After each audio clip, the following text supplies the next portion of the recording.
Hello dear student, today we discuss about the Central Bank of India. The Central Bank is an apex that controls the entire banking system of country.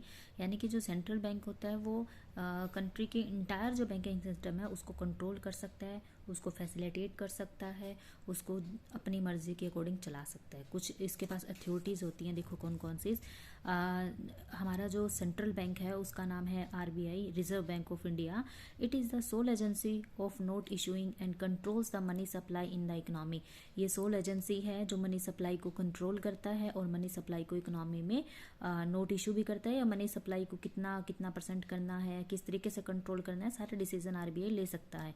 It serve as a banker to the government and manage forex reserve of the country.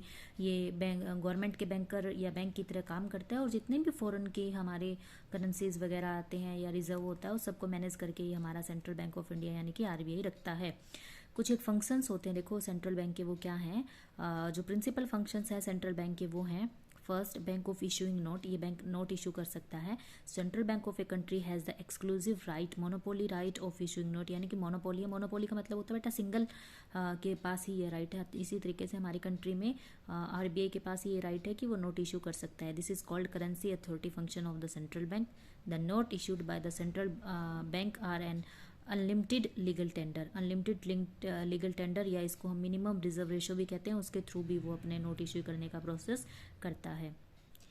उसके बाद है banker to the government, ये government के agent के रूप में काम करेगा। गवर्नमेंट के सेल एंड परचेज की जितने भी सिक्योरिटी है उसको करवाएगा। Central bank is a banker agent and financial advisor of the government. As a banker to the government it manage account of the government. Agent of the government it buys and sell security on the behalf of government, कि government के behalf पे sell जो securities है उसको cell या purchase करवाता है। ये सिक्योरिटी सेल एंड परचेज क्यों करवाता है बेटा? क्योंकि हमारे यहाँ इन्फ्लेशन और डिफ्लेशन टू टाइप्स के रूल्स होते हैं इकोनॉमी में। इन्फ्लेशन तब होता है जब प्राइसेस बहुत ज़्यादा बढ़ जाती हैं। प्राइसेस क्यों बढ़ जाती हैं? क्योंकि प्राइसेस बढ़ने के बाद लोग डिमांड बढ़ा रहे होते हैं। जैसे डिमांड बढ़ाने पर भी प्राइस बढ़ रही है या प्राइस बढ़ने पर भी डिमांड बढ़ रही है, उसको कंट्रोल करने के लिए गवर्नमेंट क्या करती है? कैश इन हैंड पब्लिक के हाथ में कम रखती है। ज़्यादा से ज़्यादा पैसा गवर्नमेंट में जमा हो, वो कैसे करेगी? वो अपने सिक्योरिटी या जो भी सैलरी अपनी सिक्योरिटीज़ थी उसको सेल कर देगी, तो पैसा सरकार के पास आ जाएगा, लोगों के पास सिक्योरिटी होगी जिससे वो चीज़ों को परचेज नहीं कर पाएंगे। तो ये जो RBI है ये इन्फ्लेशन और डिफ्लेशन के टाइम में बहुत सारी पॉलिसीज़ रेगुलेट करता है, मनी मार्केट में मॉनेटरी पॉलिसी बनाता है। तो इस तरीके के डिसीजन है वो RBI करता है गवर्नमेंट के लिए। कब करता है? जब RBI को गवर्नमेंट को ज़रूरत होती है RBI की हेल्प की। कब?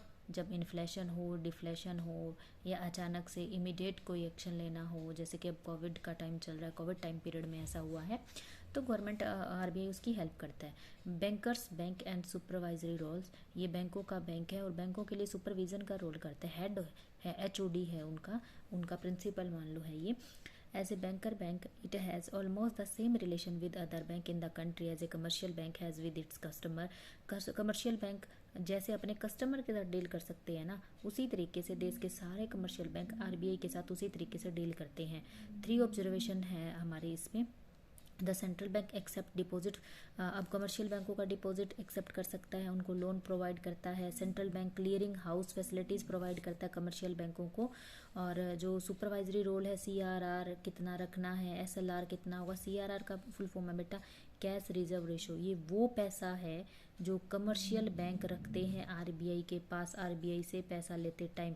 और SLR वो पैसा है जो RBI कमर्शियल बैंक अपने पास रखते हैं लोगों को लोन देते टाइम। तो CRR कितना होगा और SLR कितना होगा, ये सब कुछ सेंट्रल बैंक है वो ही डिसाइड करता है।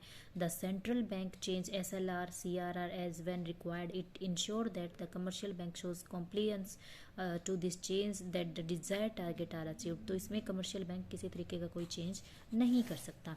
Lender of the last resorts, it means that if commercial bank, अगर कमर्शियल बैंक फाइनेंशियल अकोमोडेशन करने में फेल हो जाते हैं, वो अप्रोच नहीं कर पाते, तो वो सेंट्रल बैंक उनका लास्ट रिजोर्ट्स होता है जिसके पास वो पहुंचकर पैसा ले सकते हैं। सेंट्रल बैंक गवर्नमेंट से उधार ले सकता है या अपनी सिक्योरिटी सेल करके उनको पैसा देता है, या फॉरेन सेक्टर से भी वो उधार ले सकता है। FDI के थ्रू जो डायरेक्ट पैसा आता है उसको सिस्टम को यूज़ कर सकता है। तो बहुत सारे साइड्स हैं इसके पास, बहुत सारी ब्रांचेज हैं जिससे हमारा सेंट्रल बैंक पैसा ले सकता है लेकिन कमर्शियल बैंक नहीं ले सकता। तो जब कमर्शियल बैंक फाइनेंशियल एकोमोडेशन में फेल हो जाता है तो वो फिर आरबीआई या हमारे देश का जो कमर्शियल बैंक है उसकी हेल्प करता है।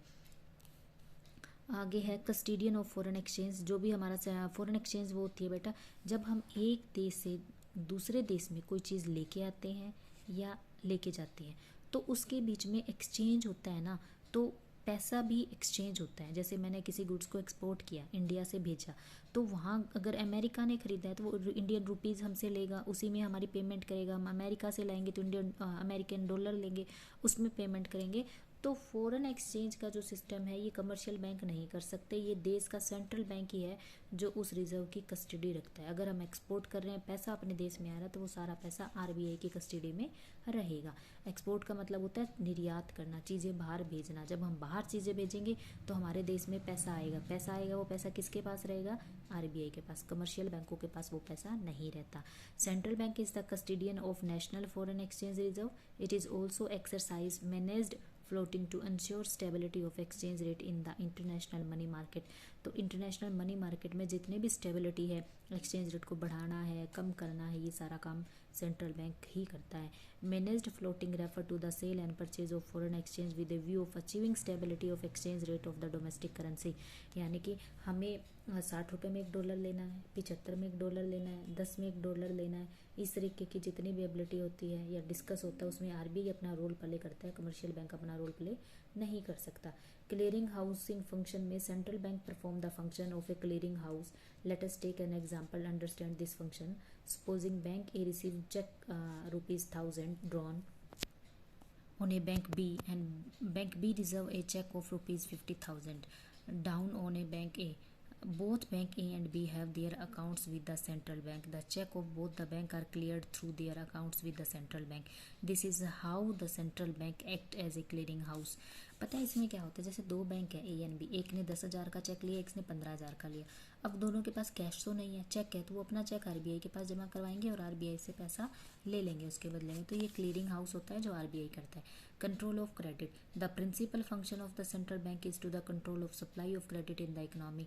आरबीआई अपनी मॉनेटरी पॉलिसी के थ्रू सबसे इम्पोर्टेंट काम यही करता है कि वो कब कि उसको मार्केट में पैसा बढ़ाना है, कब उसको मार्केट में पैसा कम करना है, उसका रोल प्ले करता है।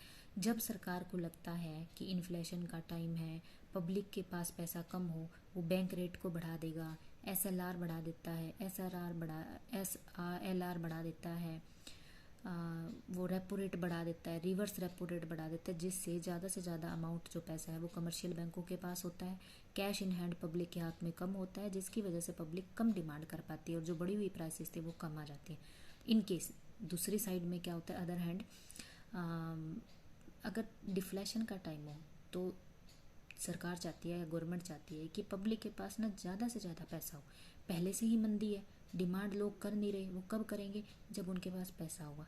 पैसा कब होगा? जब सरकार उनको लोन ज़्यादा देगी, सस्ते रेट पे लोन मिलेगा, बैंक रेट कम रखेंगे, एसएलआर कम रखेंगे, कमर्शियल बैंक अपने पास कम पैसा रखेगा, लोगों को ज़्यादा पैसा देगा, एससीआरआर कम होगा, बैंक रेट कम होगी, रेपो रेट कम होगी, रिवर्स रेपो रेट कम होगी।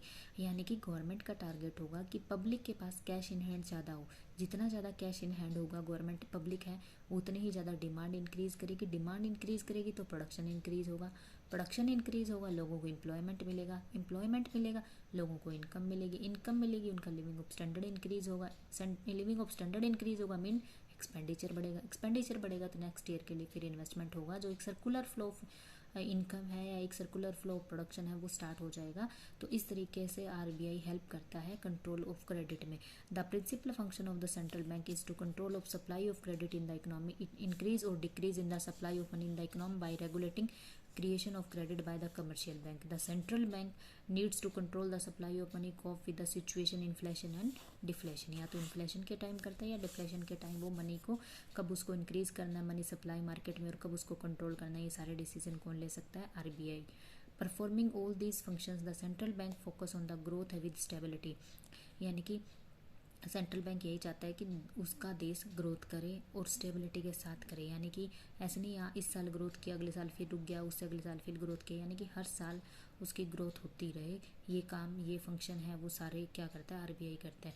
आरबीआई ये ध्यान रखता है कि इन्फ्लेशनरी और डिफ्लेशनरी सिचुएशन में भी देश की जो जीडीपी है वो स्टेबल रहे, उसमें किसी तरीके का उतार चढ़ाव ना आए। ठीक है, तो ये बेटा हमने जो चैप्टर अभी कर रहे हैं वो हम बैंकिंग सिस्टम पढ़ रहे हैं, इसमें हमने आरबीआई को किया है। आप आरबीआई को एक बार अच्छे से रीड कर लेना। ठीक है, थैंक यू।